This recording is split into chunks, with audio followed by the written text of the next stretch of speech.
সিরিয়ার জালেম 54 বছর একটানা এই সিরিয়ায় বাপ পুতে জুলুম করছে।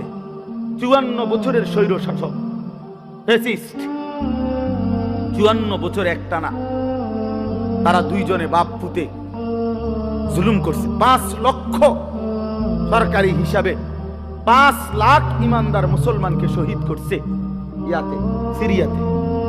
কমপক্ষে 30 লক্ষের চাইতে বেশি মুসলমান উদ্বাস্তু যারা ঘর হারা হয়ে গেছে।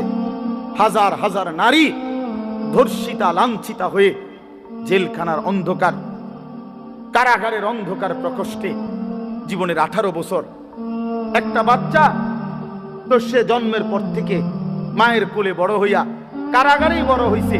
এরকম শত শত মেয়ে যাদের বয়স হয়ে গেছে 18, 16 জেলখানাতে। এই সিরিয়ার এই কুত্তা বাশার আল আসাদ এই জালেমের আমলে। কিন্তু এরপরেও এত রক্ত, 5 লক্ষের চাইতে বেশি মুসলমানের রক্ত ঝরিয়েও জালেম টিকে নাই।